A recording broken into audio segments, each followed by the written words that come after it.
समर्थ बंधु देखने वालों को मेरा प्यार भरा नमस्कार। मैं हूं आकांक्षा और आज हम आए हैं एम.के. भाटिया जी के पास, जो कि मिट्स प्राइवेट लिमिटेड कंपनी के चेयरमैन हैं। तो आज हम उनसे उनकी लाइफ की जर्नी के बारे में जानेंगे।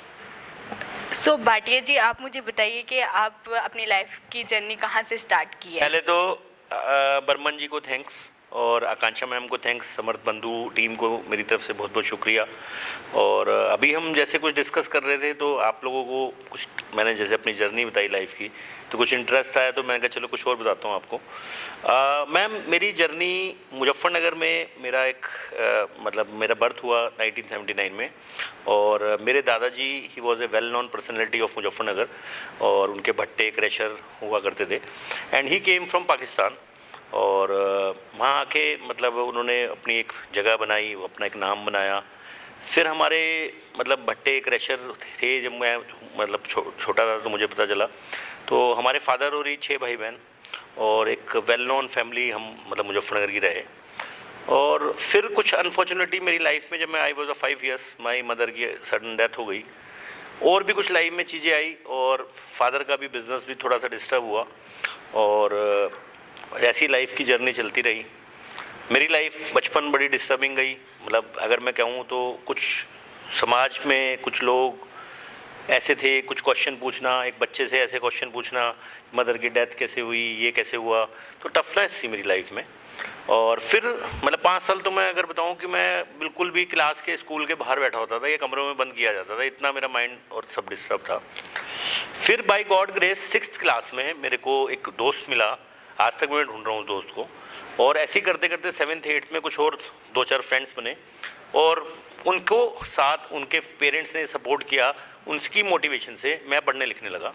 और अगर मैं कहूँ कि मिट्स का नाम 8th क्लास में, इस वॉज इन 92, और मुजफ्फरनगर में वेल नोन स्कूल है होली एंजल पब्लिक स्कूल, वहीं मेरी पढ़ाई हुई इनिशियल, तो नाम रख दिया था। फिर लाइफ की जर्नी और आगे चली और जिम्मेदारी थी मेरे पास, मेरी 2 सिस्टर्स और फादर की थोड़ा बिजनेस थोड़ा डिस्टर्ब हो गया था। बट मैं एक ही चीज़ को मेरे को पॉजिटिव चीज़ लगती थी, मेरे दादाजी का नाम, मेरे फादर का नाम। तो मेरे जर्नी मैंने आगे बढ़ी तो हमारा रिटेल होलसेल शॉप था, तो मैं फादर के साथ शॉप पे बैठने लगा। वहीं से बड़ी बड़ी कंपनीज मेरे सामने आ रही थी, बड़ी बड़ी इन द सेंस कि जिनके ऑनर्स मेडिकल रैप थे, कोई रिटेलर थे, वो they were opening the companies and I was very inspired in the childhood. और मैंने भी सपना देखा कि बड़े होकर मैं भी कंपनी लगाऊंगा। और बाय गॉड ग्रेस 2000 में अपना पहला प्रोडक्ट, जो आज वेस्टर्न यूपी में हमारा ब्रांड है, मैंने लॉन्च किया। और ऐसी जर्नी चलती रही, ऐसी कंपनी की शुरुआत हुई। बाकी आप बताइए मैम, क्या पूछना चाहेंगे? सर, तो मेरा सेकंड क्वेश्चन ये है कि आपने बचपन में इतना बुरा फेस देखा और उसके बाद आप बता रहे थे कि अभी कंपनीज आई, फिर आपके मन में क्यूरियोसिटी आई कि मैं भी कंपनी लगाऊंगा, ऐसा कोई आपका ड्रीम था। पर आपने फार्मा कंपनी लगाने के बारे में क्यों सोचा? आप तो कोई और कंपनीज भी लगा सकते थे। देखिए मैम, अगर मैं बात करूं तो अभी फार्मा तो लगाई है, अभी हमने बहुत सारी कंपनी और शुरू करी है। मिट्स एंटरटेनमेंट, जिसमें हमने स्टूडियो बनाया है, मिट्स डिजिटेक, जिसमें आईटी कंपनी है, और भी बहुत सारे सेगमेंट है। मेडिसिन तो मैं कहूँ कि क्योंकि मैं जैसे बर्थ हुआ, फादर की एजेंसीज थी, फिर मैंने बताया कि जब हमारा मेडिकल था तो वहाँ कुछ डॉक्टर्स आए मेरे सामने, कंपनीज आई, तो उनको देख के मैं इंस्पायर हुआ कि मेडिसिन कंपनी लगानी है। बिजनेस तो मैम अभी हम मल्टीपल सेगमेंट में हैं, बहुत जल्दी ऑटोमोबाइल्स में भी हम लोग आएंगे। और मैं आपको बताऊँ कि मेरी जर्नी में और भी कहीं ऐसी, ये नहीं कि आप जो वर्ड कह रहे हैं कि बुरा वर्ड था, मैम इसको अगर बुरा सोचे तो बुरा है। मैं तो सोच रहा हूँ कि गॉड ने एक चैलेंजेस दिए थे हमें अपनी लाइफ में, जो समझ में आ गया कि गोल्स थे अपने पास कि अपने को कंपनी बनानी है। जहाँ जहाँ हमें पॉजिटिव चीज़ें आई, वो पॉजिटिव ग्रैब करते रहे। जिनको हमारे साथ समझ में नहीं आया वो हमारे साथ हटते चले गए और आज मतलब हम इस तरह ग्रो कर रहे हैं। और मैं बताऊं कि एक टर्निंग पॉइंट्स मेरे पास लाइफ में बड़े सारे आए। 2002 में I got a big failure, क्योंकि समझ नहीं थी काम की। जिन लोगों ने कहा कि मुझे इन्वेस्टमेंट लगानी है, मैंने कहा लाओ पैसा दो, मैं इन्वेस्ट करता हूँ, सपने बड़े थे और उन्हीं को बेनिफिट्स गया। But I got a big failure in 2002। मेरी सिस्टर की तभी मैरिज भी हुई थी, बट वो भी दिन देखे हमने कि कई बार कुछ जिनके डिफ़ॉल्ट थे लोन के, वो they went to her house. तो वो टाइम था। और एक टाइम और था, मतलब आई वॉज इन सहारनपुर, मतलब मैं मुजफ्फरनगर में तो मैं टिक नहीं पाता था, तो एक छोटा सा मैंने कमरा रेंट पे लिया था। और सच बताऊँ तो कुछ दिन तक फोल्डिंग भी नहीं ला पाया था वहाँ पे, और उसको बता नहीं पा रहा था कि मेरे पे फोल्डिंग भी नहीं है। और रेंट एक जो वहाँ के ऑनर थे उन्होंने मेरे को एक फोल्डिंग दिया कुछ टाइम, बट उस कमरे में मैं बड़ा रोता था कि लाइफ में यार मेरे साथ ऐसा क्यों हुआ, ऐसा ही क्यों हो रहा है, कभी ये फेलियर, कभी ये फेलियर, कभी ये फेलियर। फिर वहाँ एक चीज़ लिखी हुई थी, nobody remember loser, everybody remember winner. वो रोज़ पढ़ता था। तो उसका मतलब ये था कि भाई अगर लाइफ को जीना है ना तो आपको विन करना पड़ेगा, अगर ऐसी रह जाओगे तो नोबडी रिमेंबर यू। और मैं चाहता था कि मेरे दादाजी का, मेरे फादर का नाम आगे बढ़ता रहे। तो वहीं से मैंने जर्नी करी, कोशिश करी, 2-3 साल लगे, सारी मेरी जो लाइबिलिटीज़ थी वो रिड्यूस हुई और फिर जर्नी ऐसे बढ़ती चली गई। 2008 में मैंने 7 में अपनी फ़र्स्ट कार ली अपनी लाइफ की। तब भी मेरे साथ एक वो हुआ कि मेरी फैमिली में कहने लगे कि इतने परेशानियों से निकला एक प्लॉट खरीद ले, क्योंकि प्रॉपर्टी सारी बिक गई थी। मैंने कहा नहीं, मुझे बड़ा बनना है और मुझे कार लेनी है, मुझे बड़े जिसके बाद जैसे रिप्रेजेंट करूँगा, अगर if I go with the cycle I will represent like that. तो मैं लाइफ की फ़र्स्ट कार ली थी और बाय गॉड ब्लेसिंग अभी तक लाइफ की अब 20th कार अभी हमने ली है और 20 कारों का रिकॉर्ड बनाया है नई कार्स का। तो ये सब गॉड का थैंक्स है और आप सबका थैंक्स है। और मैं कहूँ प्रॉब्लम्स तो हमेशा आएगी, हमने अपनी लाइफ का एक स्लोगन बना लिया, problems are lucky for us. मैं मानता हूँ और मैं यंगस्टर्स को भी एक मैसेज देना चाहता हूँ। आप देखिए कि हर गॉड की, हर धर्म के गॉड की कहानी अलग अलग है। हर उसमें बताया है, राम जी की कहानी में भी उन्होंने बताया है, अगर देखिए वो खुद उन्हें पता था कि उनके वनवास जाने से, क्योंकि ही इज़ ए गॉड, कि दशरथ जी भी उनसे छूटे गए, फिर सीता जी से छूटे, बट उनकी कहानी अलग, कृष्ण जी की कहानी अलग, मतलब मैं कहूँ मुस्लिम्स में अल्लाह जी की कहानी अलग, जीसस की कहानी अलग, पर सभी कहानी में आप इफ़ यू सी हर चीज़ में उन्हें दिखाया है कि भगवान की जी की कहानी में भी कष्ट है। इंसान क्या कर रहा है, एक तो अपनी लाइफ सबसे बड़ी जो प्रॉब्लम है, कंपेयर कर रहा है, कंपटीशन में जा रहा है, कंपेयर कर रहा है और ये भूल गया कि हर जगह लिखा हुआ है हर बंदे की कहानी अलग है। अगर कोई मुसीबत आई है तो भगवान ने आपको क्विज सोल्व करने के लिए दी है।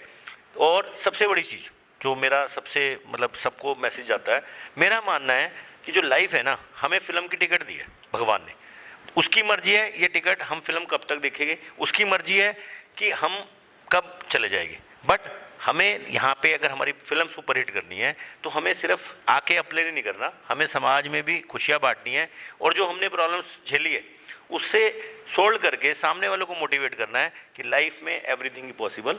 और इसी आप अगर मंत्र से चलेंगे तो मैं मानता हूँ कि बहुत कुछ पॉजिटिव भी मिलेगा और आप थैंक्स भी करोगे अपने लक को, गॉड को। सबसे बड़ा थैंक्स तो यही है कि हम आपके सामने बैठे हैं, ये ज़िंदगी देख रहे हैं। जब फेल हो रहा है आपकी लाइफ में तो आजकल के सभी यूथ कभी कोई एंट्रेंस एग्ज़ाम की तैयारी कर रहा है, कोई कंपनी खोलने के बारे में सोच रहा है और हर कोई अलग अलग चीज़ में तैयारी कर रहा है।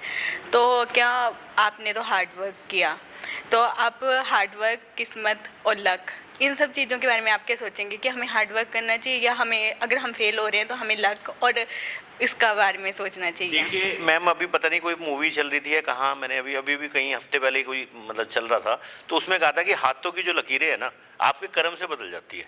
और मतलब ये चीज़ सबसे इम्पोर्टेंट है, आपका कर्म बहुत इंपॉर्टेंट है। देखिए मैंने एक चीज़ कही कि ठीक है फेलियर्स आएंगे, इफ़ आप कोई एंट्रेंस की तैयारी कर रहे हो, क्या पता गॉड की आप अपने बेस्ट दे रहे हो, अगर आप किसी से कंपेयर करे बगैर उसको लर्न कर रहे हो, स्टडी कर रहे हो और वो फिर भी आपका सिलेक्शन नहीं हो रहा, तो क्या पता इसमें गॉड की कुछ मर्जी हो, उसे थैंक्स कर लो। क्या पता आपके लिए कोई और चेयर, कोई और पोजीशन आपके लिए इंतजार कर रही हो। और अगर आपका गोल पक्का है कि नहीं I have to achieve it, तो कई सारे एग्जाम्पल्स हैं, कहीं अभी एंट्रेंस IAS के एग्ज़ाम्स की उन्होंने कोशिश नहीं छोड़ी, वो कितनी बार फेल हुए फिर भी उन्होंने अपना गोल पक्का रखा तो वो उन्होंने हासिल करा। मेरा इस मामले में एक और चीज़ कहना है, आप अपना गोल बना के रखो। देखिए मैं एक क्वेश्चन हो रहा है कि what is science, what is anything.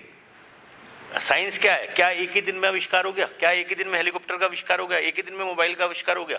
Science भी आज हम कोई मतलब मिसाइल्स बनाते हैं, क्या एक ही बार में ज़रूरी है कि वो वहीं जाके जहाँ उसका डेस्टिनेशन वहीं पहुँचे?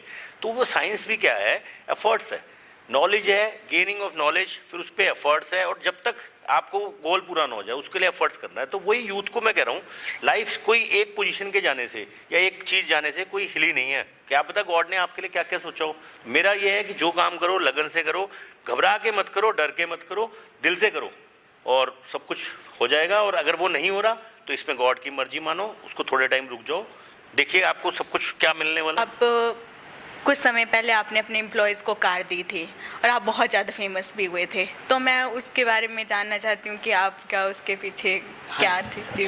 मैम पहली बात तो मतलब अगर आप मेरे पुराने इंटरव्यूज देखो, हम अपनी टीम को एम्प्लॉयज़ बोलते ही नहीं, हम उनको बोलते हैं आप हमारी सेलिब्रिटीज़ हो। और पहले स्टार्स बोलते थे, फिर सेलिब्रिटीज़ बोला, और by God grace of them also हमारी खुद ही हम सब सेलिब्रिटीज़ की तरह बन गए। देखिए मैम, उसका एक रीज़न था, मैंने आपको अभी पहले भी बताया कि मेरी लाइफ में भी मेरी जब कार आई तो जर्नी चेंज हुई। मैंने देखा आज के टाइम में मैम, अगर आप 4 साल के 5 साल के बच्चे से पूछो ना, उसको ऐसी ऐसी कार्स के नाम पता है जो हमें भी अब आके पता चले होंगे, अभी नहीं पता होगे। अगला जो ज़माना है ना, ये सिर्फ रोटी कपड़ा मकान, ये पुराने ज़माने की कहानी होगी। आज के टाइम में everyone want a dream for a luxurious life, और कार एक लग्जरी नहीं रही, अगर है भी तो सबके सपने वहीं अटके हुए।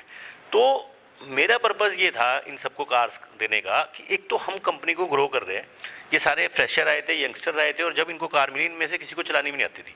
अगर मैं इनको कहता कि आपके पैसे बढ़ा रहे हैं, ये लो पैसे, आप गाड़ी ले आओ, तो गाड़ी नहीं ला पाते, क्योंकि अभी यंगस्टर्स है, फैमिली में आते हैं तो फैमिली कहती नहीं अभी भाई की शादी है, अभी तुम्हारी शादी है, फ्यूचर के लिए जोड़ लो, ये मतलब एक्सपेंडिचर है।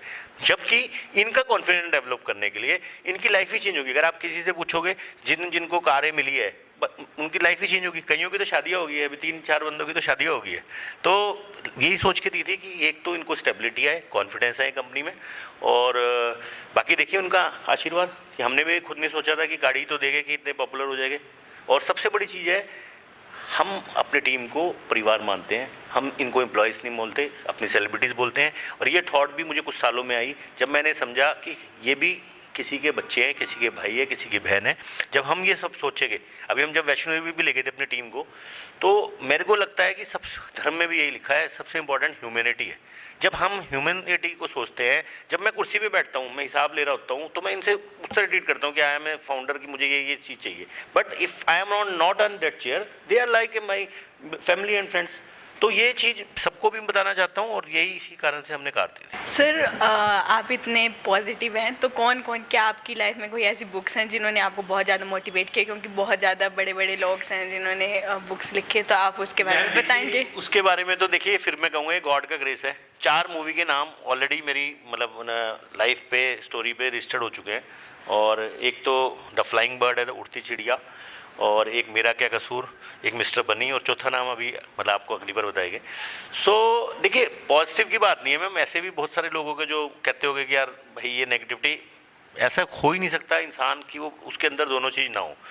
बट मैम ये कुछ गॉड ग्रेस ही है कि जब से इंसान की ह्यूमैनिटी की पॉजिटिव चीज़ें सोची, और अपनी जो लाइफ की नेगेटिविटी थी उससे फाइट करने के लिए, मेरा भी क्वेश्चन था, सब कहते बी पॉजिटिव, तो कुछ मतलब इंटरकनेक्ट हुए गॉड से, मतलब अपने मन से, लाइफ में क्या क्या हमने पॉजिटिव कहाँ से लिया है और उसको क्या क्या सीख सकते हैं, तो उससे ही मेरे को लगता है कि सब कुछ हुआ है। जैसे मैंने आपको डॉल्फिन की कहानी बताई, फिर यंग टीम को मोटिवेशन, फिर मेरी बेटिया है पीयू, उसका आशीर्वाद, वो कहती पापा हम वायरल हो गए, मशहूर हो गए, मेरी सिस्टर्स है, तो वो सब चीज़ों ने ही मतलब ये सब इस स्टेज पे पहुँचाया है। बस यही कहना चाहूँगा मैं। तो आप यूथ को क्या संदेश देना चाहेंगे कि आपकी तरफ से उनको क्या संदेश है? मैम मेरे घर में खुद बच्चे हैं, मेरी भांजी है, कल भी बात हो रही थी। मैं सबसे बड़ा संदेश ये देखना चाहूँगा कि एक तो सपने ज़रूर देखो, सपने देखो ज़रूर, 100% देखो, ये ना डरो कि सपने नहीं देखने। दूसरी चीज़, हर काम को करो पूरा, एक नया स्लोगन भी बनाया पूरा, कि आप सबसे पहले तो गॉड को थैंक्स करो कि उन्होंने, गॉड ने आपको लाइफ दी, फिर अपने आप को थैंक्स करो, अपनी फैमिली को थैंक्स करो, और सब कुछ पॉजिटिव ढूंढो। मतलब अगर मैं एक और बहुत बड़ी पॉजिटिव, चलिए आपने क्वेश्चन पूछा था, मेरी लाइफ में भी ऐसा पॉजिटिव हुआ, हमें जो भगवान ने रिश्ते दिए ना, मतलब वो उसमें भी डिवाइन है। मतलब उसमें क्या डिवाइन है कि अगर आप याद करोगे ना कि आपके दादाजी की क्या पॉजिटिव है, आपकी दादी की क्या पॉजिटिव है, आपकी चाची की क्या पॉजिटिव है, आपकी मम्मी की क्या पॉजिटिव है, जब आप उनकी पॉजिटिव चीज़ें को याद करते हो ना, तो उनकी ब्लेसिंग्स आ जाती है।